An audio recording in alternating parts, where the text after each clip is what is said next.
এই মুহূর্তে পাওয়া আপডেট বাংলা সংবাদে আপনাদের স্বাগত। শুরুতেই শিরোনাম। লোকে লোকারণ্য হয়ে উঠেছে কেন্দ্রীয় শহীদ মিনার, স্লোগানে স্লোগানে উত্তাল। শুক্রবার বেলা ৩টার দ্রোহযাত্রা পরিণত হয়েছে জনসমুদ্রে। এদিকে সায়েন্স ল্যাব মোড় অবরোধ, শিক্ষার্থীদের সতর্ক অবস্থানে পুলিশ। জানাবো উত্তরায় পুলিশ ও আন্দোলনকারীদের মধ্যে সংঘর্ষ, গুলিবিদ্ধ এক। এদিকে পুলিশের গাড়িতে লাল রং মেখে দিলেন আন্দোলনকারীরা। তারা বলছে ওরা আমাদের রক্ত নিয়েছে, আমরা তো শুধু লাল রং দিয়েছি। আরও থাকবে হবিগঞ্জে ত্রিমুখী সংঘর্ষ, আওয়ামী লীগ কার্যালয়ে অগ্নিসংযোগ। এবারে লক্ষ্মীপুরে শিক্ষার্থীদের বিক্ষোভে ছাত্রলীগ যুবলীগের হামলা, আহত 15।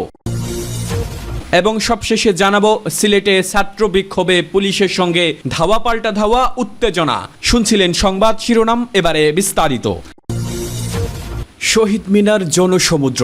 লোকে লোকারণ্য হয়ে উঠেছে কেন্দ্রীয় শহীদ মিনার, স্লোগানে স্লোগানে উত্তাল।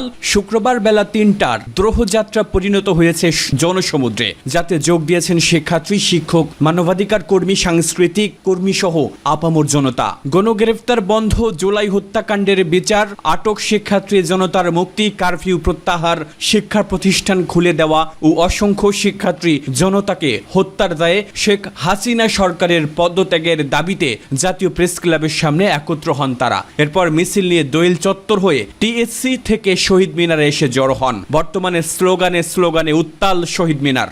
সায়েন্স ল্যাব মোড় অবরোধ, শিক্ষার্থীদের সতর্ক অবস্থানে পুলিশ।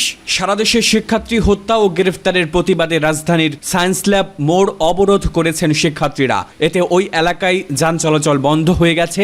সতর্ক অবস্থানে রয়েছে আইন শৃঙ্খলা বাহিনীর সদস্যরা। শুক্রবার জমার পর বৈষম্য বিরোধী ছাত্র আন্দোলনের কেন্দ্রীয় কর্মসূচির অংশ হিসেবে গণমিছিল শেষে সায়েন্স ল্যাব মোড়ে অবস্থান নেন শিক্ষার্থীরা। এতে সাধারণ মানুষও যোগ দিয়েছেন। এ সময় শিক্ষার্থীরা জালো জালো আগুন জালো, স্বৈরাচারের গদিতে আগুন জালো, একসাথে দিয়েছি রক্ত, আরো দেব রক্ত, রক্তের বন্যায় ভেসে যাবে অন্যায় ইত্যাদি স্লোগান দিতে থাকেন। শিক্ষার্থীরা বলছেন কেন্দ্রীয় কর্মসূচির অংশ হিসেবে প্রতিবাদ জানাতে তারা রাস্তায় নেমেছেন। সারা দেশের শিক্ষার্থীদের উপর আইন শৃঙ্খলা বাহিনীর গুলি ও হত্যা ও গ্রেফতারের প্রতিবাদে তারা রাস্তায় নেমেছেন। এদিকে সায়েন্স ল্যাব মোড়ে আন্দোলনকারী শিক্ষার্থীদের পাশেই বিপুল সংখ্যক পুলিশ সতর্ক অবস্থান নিয়েছেন। প্রিজন ভ্যান ও আর্মড পার্সোনাল ক্যারিয়ার প্রস্তুত থাকতে দেখা গেছে।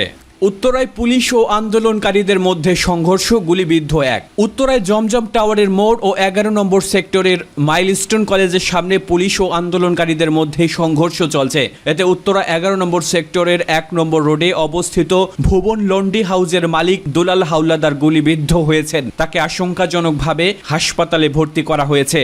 পুলিশের গাড়িতে লাল রং মেখে দিলেন আন্দোলনকারীরা। বৈষম্য বিরোধী ছাত্র আন্দোলনের অংশ হিসেবে রাজধানীর জাতীয় প্রেস ক্লাবের সামনে জড়ো হয়েছেন শিক্ষার্থীরা। এ সময় রাস্তায় পুলিশের একটি আর্মার্ড পার্সোনাল ক্যারিয়ারের সামনের কাছে লাল রং করে দিয়েছেন তারা। শুক্রবার বিকেল 3:30টার দিকে রাজধানীর প্রেস ক্লাব মোড়ে এ ঘটনা ঘটে। এর আগে রাজধানীর বিভিন্ন এলাকা থেকে ছোট ছোট মিছিল নিয়ে প্রেস ক্লাবের সামনে জড়ো হন শিক্ষার্থীরা। সেখানে পুলিশের একটি এপিসিপে তার সামনের কাচে লাল রং স্প্রে করে দেন কয়েকজন আন্দোলনকারী। পুলিশের গাড়িতে কেন লাল রং করা হচ্ছে, সাংবাদিকদের এমন প্রশ্নের জবাবে গলায় একটি বেসরকারি বিশ্ববিদ্যালয়ের পরিচয়পত্র ঝোলানো এক শিক্ষার্থী কালবেলাকে বলেন, ওরা আমাদের রক্ত নিয়েছে, আমরা তো শুধু লাল রং দিয়েছি। ভেতরে থাকা পুলিশের উদ্দেশ্যে তিনি বলেন, আপনাদের সাথে আমাদের কোনো শত্রুতা নেই, কিন্তু আমরা এটা করতে বাধ্য হয়েছি। তখন এক পুলিশ সদস্য ওই আন্দোলনকারীদের সঙ্গে কথা বলতে চান, কিন্তু এর উত্তরে ওই ব্যক্তি বলেন, আমি আপনাকে বিশ্বাস করি না,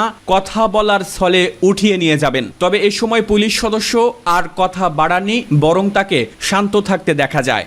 হবিগঞ্জে ত্রিমুখী সংঘর্ষ, আওয়ামী লীগ কার্যালয়ে অগ্নিসংযোগ। বৈষম্য বিরোধী ছাত্র আন্দোলনের শিক্ষার্থীরা আজ সারা দেশে গণমিছিল কর্মসূচির ডাক দিয়েছেন। এ ডাকে শুক্রবার বাদ জুমা হবিগঞ্জ শহরের কোর্ট, মসজিদ চত্বর ও নুরুল হেরা জামে মসজিদের সামনে গণমিছিলের আয়োজন করে শিক্ষার্থীরা। এ সময় পুলিশ, আওয়ামী লীগ, ছাত্রলীগ ও আন্দোলনকারীদের মধ্যে ত্রিমুখী সংঘর্ষের ঘটনা ঘটে।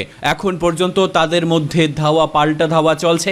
এ সময় কয়েকটি মোটরসাইকেল আওয়ামী লীগ কার্যালয়ে অগ্নিসংযোগের ঘটনা ঘটে। এছাড়াও জেলা শিক্ষা অফিস সহ বেশ কয়েকটি সরকারি স্থাপনায় ভাঙচুরের খবর পাওয়া যায়। সংঘর্ষের সময় পুলিশ রাবার বুলেট ও টিয়ার শেল নিক্ষেপ করে। সংঘর্ষে বেশ কয়েকজন হতাহতের খবর পাওয়া গেছে। লক্ষ্মীপুরে শিক্ষার্থীদের বিক্ষোভে ছাত্রলীগ যুবলীগের হামলা, আহত 15। লক্ষ্মীপুরে কোটা সংস্কার আন্দোলনের মিছিলে ছাত্রলীগ ও যুবলীগের হামলার ঘটনা ঘটেছে। এ সময় মানবজমিন পত্রিকার সাংবাদিক সহ অন্তত 15 জন আহত হয়েছেন। শুক্রবার জুমার নামাজ শেষে শহরের চকবাজার এলাকায় গণমিছিল শুরু হলে এই হামলার ঘটনা ঘটে। পরিস্থিতি নিয়ন্ত্রণে শহরে অতিরিক্ত পুলিশ মোতায়েন রয়েছে। প্রকাশ্যেই অস্ত্র নিয়ে শিক্ষার্থীদের ধাওয়া করছে যুবলীগের এক কর্মী। ওই ব্যক্তি সদর উপজেলা পরিষদের চেয়ারম্যান ও জেলা যুবলীগের সাবেক সভাপতি AKM সালাউদ্দিন টিপুর গাড়ি চালক সুমন বলে জানা গেছে। পুলিশ ও স্থানীয়রা জানায়, কোটা সংস্কার আন্দোলনের কেন্দ্রীয় কর্মসূচির অংশ হিসেবে শহরের চকবাজার জামে মসজিদে শুক্রবার জুমার নামাজের পর বিক্ষোভ মিছিলের কর্মসূচি ঘোষণা করে আন্দোলনকারীরা। নামাজ শেষ না হতেই সাবেক জেলা যুবলীগের সভাপতি ও উপজেলা পরিষদের চেয়ারম্যান AKM সালাউদ্দিন টিপুর নেতৃত্বে যুবলীগ ও ছাত্রলীগের নেতাকর্মীরা জড়ো হয়ে বিক্ষোভ মিছিল করে। এ সময় মসজিদে আসা মুসল্লি সহ ছাত্র আন্দোলনকারীদের ধাওয়া দেয়। পরে কলেজ রোড এলাকায় আন্দোলনকারীরা বৃষ্টি উপেক্ষা করে জড়ো হয়ে বিক্ষোভ মিছিল বের করে। পরে মিছিল নিয়ে উত্তর তেমহনির দিকে অগ্রসর হচ্ছিলেন তারা। এক পর্যায়ে মিছিলের পিছন দিক থেকে উপজেলা পরিষদের চেয়ারম্যানের বাসার দিকে ইট পাটকেল নিক্ষেপ করে। এ সময় ছাত্রলীগ ও যুবলীগের নেতাকর্মীরা মিছিলকারীদের উপর হামলা চালায়। এতে মানবজমিন পত্রিকার প্রতিনিধি মোহাম্মদ ইউসুফ ও ছাত্র আন্দোলনকারী সহ কমপক্ষে 15 জন আহত হন। শিক্ষার্থীরা জানায়, বিনা উস্কানিতে উপজেলা পরিষদের চেয়ারম্যান ও যুবলীগের সাবেক সভাপতি সালাউদ্দিন টিপু ও জেলা ছাত্রলীগের সাধারণ সম্পাদক শাহাদাত হোসেন ভুইয়ার নেতৃত্বে যুবলীগ ও ছাত্রলীগের নেতাকর্মীরা কোটা শিক্ষার্থীদের উপর হামলা চালায়। এ সময় অন্তত 15 জন আহত হয়েছে। এ ঘটনার তীব্র নিন্দা ও প্রতিবাদ জানান তারা। এ বিষয়ে উপজেলা পরিষদের চেয়ারম্যান ও সাবেক যুবলীগের সভাপতি AKM সালাউদ্দিন টিপু বলেন, জামায়াত শিবিরের নেতাকর্মীরা তাদের উপর হামলা চালিয়ে বেশ কয়েকজন নেতাকর্মীকে মারধর করে। এছাড়া বাসা লক্ষ্য করে তারা ইট পাটকেল ছুড়ে। অতিরিক্ত পুলিশ সুপার হাসান মুস্তফা স্বপন বলেন, পরিস্থিতি পুলিশের নিয়ন্ত্রণে রয়েছে। যারাই উস্কানি দিয়ে সংঘর্ষে জড়াচ্ছে তদন্ত করে তাদের বিরুদ্ধে আইনগত ব্যবস্থা নেওয়া হবে। শহরের গুরুত্বপূর্ণ স্থানে অতিরিক্ত পুলিশ মোতায়েন করা হয়েছে। সিলেটে ছাত্র বিক্ষোভে পুলিশের সঙ্গে ধাওয়া পাল্টা ধাওয়া, উত্তেজনা। ছাত্র বিক্ষোভের সময় সিলেট নগরীর আখালিয়া বিশ্ববিদ্যালয়ে ফটকসহ কয়েকটি এলাকায় পুলিশের সঙ্গে শিক্ষার্থীদের ধাওয়া পাল্টা ধাওয়ার ঘটনা ঘটে। এ সময় পুলিশ টিয়ারশেল ও সাউন্ড গ্রেনেড ছুড়ে শিক্ষার্থীদের ছত্রভঙ্গ করে দেয়। শুক্রবার বিকেল 4টায় এ ঘটনা ঘটে। প্রত্যক্ষদর্শীরা জানিয়েছেন, বিকেলে শাহজালাল বিজ্ঞান ও প্রযুক্তি বিশ্ববিদ্যালয় সহ কয়েকটি শিক্ষা প্রতিষ্ঠানের শিক্ষার্থীরা নগরের আখালিয়া বিশ্ববিদ্যালয় ফটক ও তেমুখী এলাকা থেকে বিক্ষোভ মিছিল বের করে। এ সময় তারা সড়কে অবস্থান নিয়ে বিক্ষোভ করতে থাকে। এক পর্যায়ে পুলিশ তাদের বাধা দিলে ধাওয়া পাল্টা ধাওয়া শুরু হয়। শিক্ষার্থীরা মাউন্ট এডোরা হাসপাতাল গলি, সুরমা আবাসিক এলাকার গলি সহ কয়েকটি এলাকায় অবস্থান নিয়ে পুলিশকে লক্ষ্য করে ইট পাটকেল নিক্ষেপ করে। এ সময় পুলিশ ঘটনাস্থল থেকে 7 জনকে আটক করেছে।